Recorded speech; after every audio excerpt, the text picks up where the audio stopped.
श्री स्वामी समर्थ. जय जय स्वामी समर्थ. तुम्ही कधी लक्ष दिलं आहे का? मंगळवारी मंदिरात गर्दी असते, शुक्रवारी घराघरात दिवा लागलेला असतो आणि शनिवारी अनेक घरात देवाचं नाव घेतानाही माणूस थोडा थांबतो. का? मंगळवार देवीचा का मानला जातो? शुक्रवारच का जास्त मानाचा असतो आणि शनिवारी ओटी भरावी की नाही यावर एवढा गोंधळ का असतो? हे प्रश्न अंधश्रद्धेचे नाहीत, हे प्रश्न अनुभवातून जन्माला आलेले आहेत. काही परंपरा आपल्या बांधून ठेवत नाहीत, त्या आपलं रक्षण करतात आणि काही नियम भीतीपोटी नाही तर शहाणपणातून पाळले जातात. आज आपण ऐकणार आहोत देवाच्या नावाखाली सांगितल्या जाणाऱ्या गोष्टी नव्हे तर पिढ्यानपिढ्या आलेली कारणं. हा व्हिडिओ फक्त ऐकण्यासाठी नाही तर समजून घेण्यासाठी देखील आहे. शेवटपर्यंत ऐका, कारण कदाचित तुमच्या घरात चालत आलेली परंपरा आज तुम्हाला पहिल्यांदाच कळणार आहे. पहिल्यांदा आपण बघूया मंगळवार का देवीचा असतो. मंगळवार म्हणजे काय? मंगळ म्हणजे शक्ती, मंगळ म्हणजे संघर्ष आणि मंगळ म्हणजे संरक्षण. देवी ही काय आहे? ती शक्ती आहे, ती रक्षण करणारी आहे, ती संकटात उभी राहणारी आहे. म्हणूनच देवी आणि मंगळवार हे नातं सहज जुळतं. पूर्वीच्या काळात युद्ध, संघर्ष, संकट हे सगळं मंगळाशी जोडलं जायचं आणि त्या संकटात लोक एकाच नावाने हाक मारायचे, आई भवानी, आई तुळजा भवानी, आई एकवीरा. म्हणूनच मंगळवार हा देवीचा जागृत वार मानला गेला आहे. मंगळवारी ओटी भरताना माणूस देवाकडे काही मागत नाही. तो म्हणतो, आई माझ्यात शक्ती दे, माझं मन मजबूत कर, मी संकटाला तोंड देईन आणि देवी शक्तीचं दान देते.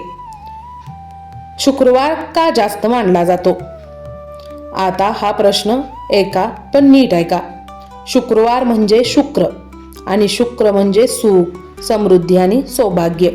देवी फक्त शक्ती नाही, ती माता आहे.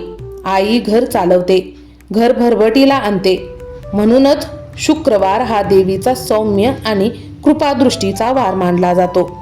शुक्रवारी ओटी भरली की ती संकटांसाठी नसते, ती असते घरात शांती राहावी, नात्यात गोडवा राहावा, आर्थिक अडचण दूर व्हावी. म्हणजेच शुक्रवारची ओटी ही कृपेसाठी असते. म्हणूनच बहुतेक घरात शुक्रवारी देवीसमोर दिवा लावला जातो, कारण त्या दिवशी देवी रागात नसते, ती मायेच्या रूपात असते. मग शनिवारी ओटी भरावी की नाही हा प्रश्न सगळ्यांनाच पडतो. काही जण म्हणतात शनिवारी ओटी भरू नये, पण का? शनिवार म्हणजे शनी आणि शनी म्हणजे कर्म, न्याय आणि संयम.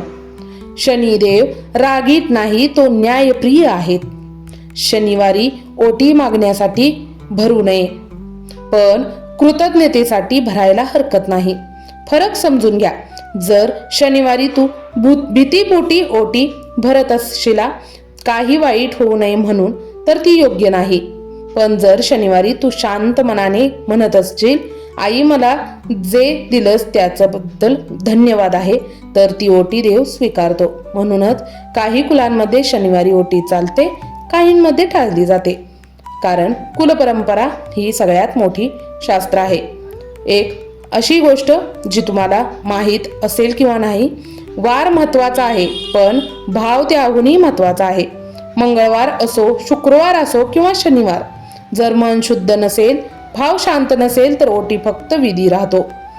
पण जर मनात श्रद्धा असेल, नम्रता असेल, कृतज्ञता असेल, तर कोणताही वार आईला चालतो.